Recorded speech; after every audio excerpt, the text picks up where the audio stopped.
Positive atheism Hindi channel दर्शकों को स्वागत। हम इस चैनल में गौरा जी की आत्मकथा हम कैसे नास्तिक बने उसके बारे में उनकी आत्मकथा को समझते हैं।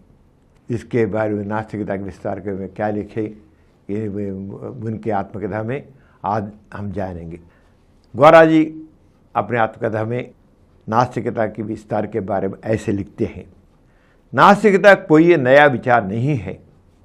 लंबे समय से इस शब्द का प्रयोग महज निंदा करने के लिए होता रहा है। फिर भी हर वह व्यक्ति जो बाद में पैगंबर कहा गया, पहले वह व्यक्ति इसके विषय को कई प्रकार के से निंदा की जो दार्थों से बोले थे, लेकिन उसके बाद वह पैगंबर बोले थे। जैसे क्रिस्त को पहले वो तो उस समय के जो एम्परर था उस पर वह तो रेबल उस समय जिस प्रकार के भ्रष्टाचार है, भ्रष्टाचार के प्रति वो बहुत प्रतिरोध किया। तब उसको सभी बोले वो तो नास्तिक है, वैसा बोले। लेकिन उसके बाद उसने जो समाज के लिए जो कुछ किया उसको गार्ड बना दिया, पैगंबर बना दिया। वैसे ही फिर भी हर वह व्यक्ति जो बाद में पैगंबर कहा गया अपने समकालीनों द्वारा ईश निंदा और धर्मत्याग के लिए प्रताड़ित किया गया। नास्तिकता ने सदैव ही विकास और परिवर्तन के लिए आवाज उठाई। 19वीं शताब्दी में इंग्लैंड में चार्ल्स ब्लाडला ने नास्तिकता के विचार को बहुत खुलकर सामने रखा। यूएसए के रॉबर्ट इंगरसॉल स्वयं को कहते तो वो मात्र सद्धर्म त्यागी ही थे, पर वे प्रचार नास्तिकता का करते थे। भारत में पेरियार ईवी रामस्वामी और उनके समर्थक स्वयं को नास्तिक कहते। ऐसे नास्तिक भी हैं जो इस नाम का खुला प्रयोग ना करके बुद्धिवाद, तर्कवाद, मानवतावाद या स्वतंत्र चिंतन जैसे शब्दों का प्रयोग करते हैं। हमारी विशेषता क्या रही है कि हम खुलकर इस शब्द को प्रयोग करते हैं और हमने इसके सामाजिक और राजनीतिक कार्यक्रमों का भी विकास किया है। कई लोग नास्तिकता का प्रचार किया, गॉड को किसी प्रकार वह एक्सेप्ट नहीं किए। कुछ लोग तो अपने आप का ह्यूमनिस्ट बोले, रैशनिस्ट बोले, या कुछ लोग तो नास्तिक बोले, कुछ लोग बुद्धिवादी बोले, कुछ वैसे। लेकिन गौरा जी बोलते हैं हम तो नास्तिक का शब्द ही लिया, हमको नास्तिक के कार्य कहे और नास्तिकता को ही पहलाए। सन 1949 से हमारी संगम, आर्थिक समता, इंसान और दी एथिस्ट पत्रिकाएं नास्तिकता के विचार, कार्यक्रम और कार्रवाइयों का प्रचार प्रसार करती रही हैं। गौरा जी के आध्वर्य में संगम पे तेलुगु में संगम व्यापारी के पेपर और तेलुगु में आर्थिक समता मैगजीन, हिंदी में इंसान और अंग्रेजी में दी एथिस्ट, ये सब निकले। बहुत से समर्थकों और मित्रों ने नास्तिक जीवन शैली भी ग्रहण की है। कान्हा ने सूर्यापेट में, नारा ने न्यूजीलैंड में और वेणुगोपाल ने रेपल्ले में नास्तिक केंद्रों की स्थापना की और पटमड़ा के नास्तिक केंद्र के कार्यक्रमों पर काम करना प्रारंभ किया। कई जगह नास्तिक केंद्र भी खुले, नास्तिक केंद्र के द्वारा नास्तिकता का प्रचार करने लगे। उन्होंने पटमड़ा के राजनीतिक कार्यक्रम को भी ग्रहण किया। कुछ ऐसे लोग भी रहे जिन्होंने राजनीतिक कार्यक्रम नहीं ग्रहण किया और अपने को मात्र सामाजिक और सांस्कृतिक क्षेत्रों तक ही सीमित रखा। अंग्रेजी पत्रिका द एज ऑफ एथिज्म के संपादक जयगोपाल और उनके साथी लोगों के समूह ने स्वतंत्र रूप से विशाखापट्टनम में the atheist society of India का संगठन बनाया और गो और सूकर मांस का सहभोज आयोजित किया। उन्होंने सार्वजनिक रूप से धार्मिक ग्रंथों की होली जलाई। वे तार्किक स्तर पर नास्तिकता की दिशा में बहुत से कार्यक्रम करते रहते हैं, लेकिन वे लगातार यह भी कहते रहते हैं कि वे गैर राजनीतिक लोग हैं। कुछ लोग अपने आप नास्तिक कहते हैं, लेकिन वे राजनीतिक कार्यक्रमों को तो नहीं बनाया, केवल नास्तिक अलग कार्यक्रमों को ही अपनाए। लेकिन गौरा जी आमतौर पर सभी कार्यक्रमों को अपनाए। राजनीतिक कार्यक्रमों को भी नास्तिकता के दृष्टिकोण से उन्हें टेकअप किया। हैदराबाद के जे वीरास्वामी भी संपूर्ण आंध्र प्रदेश में जाति प्रथा समाप्त करने का संकल्प लिए हुए हैं। वे अंतर्जातीय विवाह करने और पारंपरिक जाति और धर्म सूचक नाम बदलाकर धर्म और जाति निरपेक्ष नाम रखने को बढ़ावा देते हैं। काना और नारा नाम इसी प्रक्रिया में पैदा हुए। विधायक सुब्बा रेड्डी ने अपना जनसूचक नामक चाक दे दिया है। सुब्बा रेड्डी ने जाति सूचक का नाम चाक दिया है और कामागो नाम रख लिया। ये तो एमएलए हैं, लेजिस्लेटिव मेंबर हैं सुब्बा रेड्डी जी। वे अपने नाम को गामागो असला नाम है, अलग हैं, लेकिन अपने नाम को गामागो है, गांधी मार्क्स गोरा। तीनों व्यक्तियों के नामों को अपने साथ रख करके गामागो, गांधी, मार्क्स, गोरा, ये तीनों व्यक्तियों के नाम से गामागो बना दिया। हमका अपना नाम ऐसा रखा। फिर भी जाति विनाश संगठन कैस्ट इरेडिकेशन एसोसिएशन स्वयं को गैर राजनीतिक कहता है और अपने क्षेत्र में अच्छा काम कर रहा है। विद्या और शासकीय राव जो कांग्रेस के सदस्य हैं, वे सजावटी पुष्पमालाएं लेने और पहनाए जाने के निरंतर इनकार कर रहे हैं और हमारे आंदोलन से सहानुभूति के कारण अखाद्य फूलों के स्थान पर खाद्य सब्जियों को ही अपने स्वागत में स्वीकार करते हैं। आंध्र के एक मंत्री एम.ए. कृष्णाराव भी ऐसे ही करते हैं। जो व्यक्ति क्या क्या किया सब कुछ गौरा जी अब बनाते हैं। कई प्रकार के कई गौरा जी ने कार्यक्रम लिए जे अपनाई।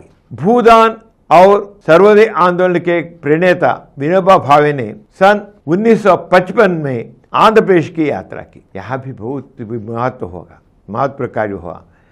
7 महीनों की लंबी पाद यात्रा में मेरे बेटे लवणों ने विनोबा भावे के भाषणों को शब्दशः तेलुगु में अनुवादित किया। उनके इस पदयात्रा के आयोजन में मैं भी एक था। विनोबा प्रातः और सायंकाल में नियमित प्रार्थना करते थे। वे कार्य सभाओं में भी करते थे, लेकिन उन्होंने लवण और मेरी भावनाओं का ख्याल रखते हुए इन प्रार्थनाओं को 5 मिनट के मौन में बदल दिया। विनोबा भावे देश पर पदयात्रा किए। हर रोज शाम के समय जो सभा होती है, उस सभा में वे आधा घंटा प्रार्थना करते थे, आधा घंटा। लेकिन जब विनोबा जी को गौरा से लवणों से स्नेह हुआ, तब उन्होंने अपने प्रार्थना को तौर बदल दिया। See the influence of Gaura and लवणों। जब आंध्र प्रदेश में उनकी यात्रा हुई, तब अपने प्रार्थना को आधे घंटे से 5 मिनट को कम कर दिया, केवल 5 मिनट। वह 5 मिनट भी केवल मौन प्रार्थना। उस प्रार्थना के बाद विनोबा जी क्या बोले समझिए। विनोबा प्रातः और सायंकाल में नियमित प्रार्थना करते थे।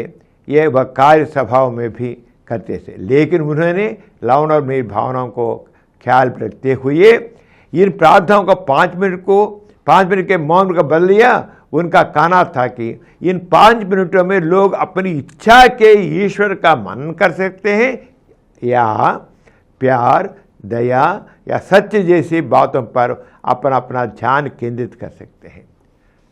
जो चाहे, जो भगवान को प्रार्थना करना चाहते हैं, भगवान के नाम लेकर प्रार्थना करो, या सब में दया, इस पर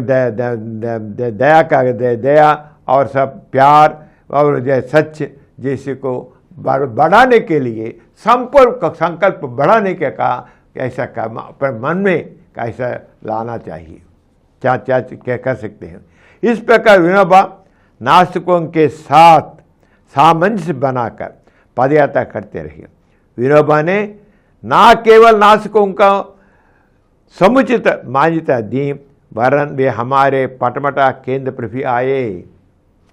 देखिए, पटमटा केंद्र नास्तिक केंद्र है, उस पर भी आए। किसी भी विचारधारा के प्रति लोक सम्मान अतः उस विचारधारा की सैद्धांतिक पूर्णता मात्र में नहीं, वरन उसके मानने वालों के सार्वजनिक आचरण से आता है। नास्तिकता जो लंबे समय से निंदा का एक शब्द मात्र नहीं है, के लिए तो ये बात और भी आवश्यक है। उसके प्रति सामान्य लोगों के दुराग्रह का कारण उनके शासकों कुप्रचार रहा है। इसी में उनका निहित स्वार्थ होने के कारण वे और भी ज़्यादा सक्रियता से नास्तिकता के चारों ओर पूर्वाग्रह खड़े करते। गांधी जी ने नास्तिकता की इस घेराबंदी के विरुद्ध मुझे सचेत किया था कि वह कहा था कि मैं कोई दूसरा नाम चुन लूँ, लेकिन अब चूंकि हमने यह नाम ग्रहण ही कर लिया तो हमारी दूनी जिम्मेदारी बन गई है कि अपने आचरण में ज़्यादा से ज़्यादा और भरपूर सावधानी बरते। इस दिशा में मधु का उदाहरण अनुकरणीय है। इस नवयुग मधु ने नास्तिकता का रास्ता चुना है। सामाजिक संबंधों में उसे इतना अच्छा आचरण प्रस्तुत किया कि उसके गांव वालों ने उसे अपनी ग्राम समिति का मुखिया बना दिया है। उसने धनी और 2 बार मुखिया रहे व्यक्तियों को हरा दिया। उसके बेदाग चरित्र के आगे उसके विपक्षी की एक ना चली। लावना और उनकी पत्नी ने सफलतापूर्वक गुंटूर जिले में स्टूरपुर में अपराधियों का पुनर्वास कराया और अपराधियों की गतिविधियों में निहित स्वार्थ रखने के वाले लोगों की धमकियों का सफलतापूर्वक सामना किया है। उनकी स्पष्टवादिता और खुलेपन ने मुख्यमंत्री जे वेंगल राव को भी प्रभावित किया और उन्होंने भी उनका समर्थन किया। जब लावणम स्टूरपुर में जिसमें ये वहाँ बड़े बड़े चोर रहते थे, उनका संस्करण करने के लिए कार्यक्रम लिया लावणम ने, हेमंत लावणम। उस समय कुछ लोगों से उनका प्रतिरोध हुआ, प्रतिघटन हुआ, लेकिन गंगवा लावणम बहुत प्रतिभाव से उनको विरोध किया। और उस समय जो मुख्यमंत्री थे जल वेंगल राव जी, वे भी लावणम का समर्थन किया। विदेशियों के भारत आने और नास्तिक केंद्र पर पहुंचने से विदेशों में भी नास्तिक केंद्र का प्रचार हुआ। सन 1970 में मुझे Congress of the international communist and ethical union Boston US में आमंत्रित किया गया। 1974 में यही कांग्रेस आम्स्टरडम में हुई, वहाँ भी मुझे बुलाया गया। इससे मुझे यूरोप, अमेरिका, ऑस्ट्रेलिया और एशिया के दूसरे देशों में घूमने का मौका मिला। मैं मैडलिन में ओहेर से मिलने टेक्सास गया। उन्होंने सार्वजनिक स्कूलों में बाइबल पढ़ने तथा प्रार्थना के विरुद्ध सफल लड़ाई लड़ी थी। यहाँ 1970 में अमेरिकन एथिस्ट सेंटर प्रारंभ किया गया। मैडलिन इंगे अमेरिका में एथिस्ट पॉइंट ऑफ व्यू ये कार्यक्रम लेते रहे। जब गौरा जी से उनका परिचय गया, वे अमेरिका में एथिस्ट सेंटर स्टार्ट किया। जब मैं ऑस्ट्रेलिया गया, उस समय वहाँ रैशनलिस्ट एसोसिएशन यह स्थापना ऑस्ट्रेलिया के सेक्रेटरी लॉरेंस बुर्क थे। उन्होंने अपने संगठन का नाम बदलकर एथिस्ट सोसाइटी ऑफ ऑस्ट्रेलिया कर लिया। जब गौरा जी ऑस्ट्रेलिया गए, वहाँ एथिज्म के बारे में बोले थे। उनसे परिचय होने के बाद ऑस्ट्रेलिया में ये अपने आप को बोलते थे रैशनलिस्ट एसोसिएशन, ह्यूमरिस्ट एसोसिएशन। लेकिन जब गौरा से का उनका परिचय हुआ, उनके जो रैशनलिस्ट एसोसिएशन, ह्यूमरिस्ट एसोसिएशन, उसको बता के एथिस्ट एसोसिएशन बदला दिया। एथिस्ट अपने को बताए।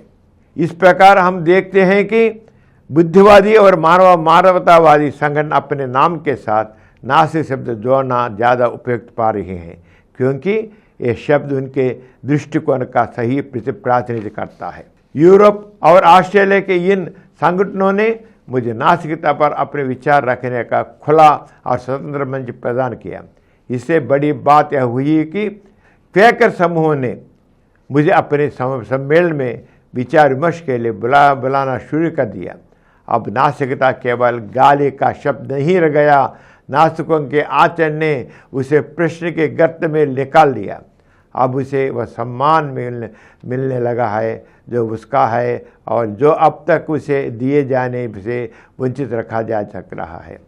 हमने 1970 में पटमटा में नास्तिक सम्मेलन किया और 1972 में विश्व नास्तिक सम्मेलन किया। मैलमेर वोहेर अध्यक्षता करने आने वाली थी, पर वीसा की दिक्कत के कारण नहीं आ पाई। इस सम्मेलन में कोयम्बतूर के आर कस्तूरी ने मेरी पुस्तक पॉजिटिव एथिज्म का विमोचन किया। इस सम्मेलन में संयुक्त राज्य अमेरिका से 2 प्रतिनिधि मार्गरेट रीश और एडविन लिन आए थे। इस प्रकार गोरा जी किस प्रकार नास्तिकता का प्रचार विस्तृत हुआ है, किस प्रकार ना के केवल आंध्र प्रदेश में नहीं, केवल भारत में ही नहीं, सारे विश्व में किस प्रकार नास्तिकता का प्रचार हुआ उसके बारे में बताइए अगले एपिसोड में। गोरा जी के गोरा और कुछ वीडियो के लिए 20 करोड़ से अधिक व्यूज प्राप्त किया। समरन चैनल समर्पित पॉजिटिव एथिज्म हिंदी चैनल को सब्सक्राइब कीजिए, लाइक कीजिए, शेयर कीजिए और नीचे हुए घंटे के निशान पर दबाइए।